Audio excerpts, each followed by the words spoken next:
দর্শকদের জন্য এই মুহূর্তে বড় খবর। বন্যার জলে প্লাবিত হওয়া সাধারণ জনগণের খবরাখবর নিতে সরসপুর ইটরকান্দি কোনাগ্রাম উপস্থিত আলগাপুর সমষ্টি বিধায়ক নিজামউদ্দিন চৌধুরী উপস্থিত হয়ে জনগণের সম্মুখে সংবাদ মাধ্যমে জনগণের দুর্দশার কথা নিয়ে নিজের সংক্ষিপ্ত ভাবনা ও দুঃখ প্রকাশ করেন। সঙ্গে মুখ্যমন্ত্রী ও জেলাধিপতির কাছে সাহায্যের আবেদন জানান স্পিড 24 টিভির পর্দায়।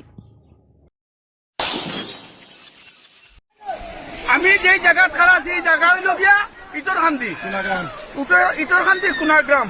আজকে ইটরকান্দি সরসপুর নারায়ণপুর বিভিন্ন জায়গায় এলাকা কমসে কম 20 থেকে 30 হাজার মানুষ জলমগ্ন, জলের নিচে ঘর বাড়ি সব। আমি দেখানো আছি সব ঘর বাড়ি সব ডুবিয়া গেছে। একমাত্র আসামের মাননীয় মুখ্যমন্ত্রী আমি ওটা কইতাম চাই যে আমি আসাম বিধানসভার 4 বার রেস করার পরে 4 বার এই প্রস্তাব উঠানির বাদে আজকে পর্যন্ত আমার এই কাজ হয়েছে না। নেওয়ার কারণে মানুষ হাজার হাজার মানুষ জলমগ্ন, আজকে খাওয়া খাওয়ার কোনো ব্যবস্থা নাই। আমি মুখ্যমন্ত্রীর এইটা অবগত করিয়ার যে এইবার দয়া করে যাতে আমার এই জিতা নদী খনন করা হয়। এই জিতা নদী খনন করলে এইগুলা মানুষের এই প্রবলেম হইতো না, জলের প্রবলেম। আর আমি ডিসি মহোদয় ওটা কইতাম চাই আমার মানুষের পর্যাপ্ত খানি রিলিফ খাইতে লাগে, জলের ব্যবস্থা করিয়া দিতে লাগে। আসামের মাননীয় মুখ্যমন্ত্রী কইয়ার যে জলের ব্যবস্থা, চাউলের ব্যবস্থা, খানির ব্যবস্থা করিয়া দিবার লাগে। মানুষের অবস্থা খারাপ হয়ে গেছে জলে। আজকে 3 সাইড দিতে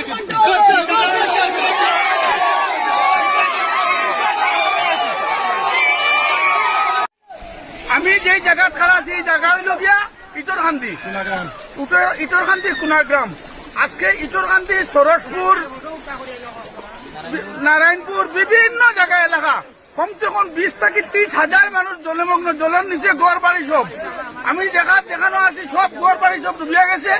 একমাত্র আসামের মাননীয় মুখ্যমন্ত্রী আমি ওটা কইতাম চাই যে আমি আসাম বিধানসভার 4 বার রেস করার পরে 4 বার এই প্রস্তাব উঠানির বাদে আজকে পর্যন্ত আমার এই কাজ হয়েছে না।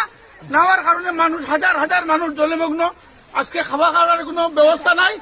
আমি মুখ্যমন্ত্রীর এইটা অবগত করিয়ার যে এইবার দয়া করে যাতে আমার এই জিতা নদী খনন করা হয়।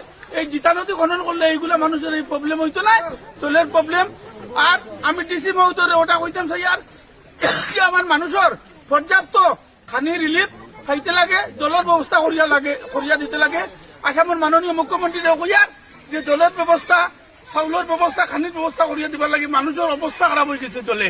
আজকে 3 সাইড দিতে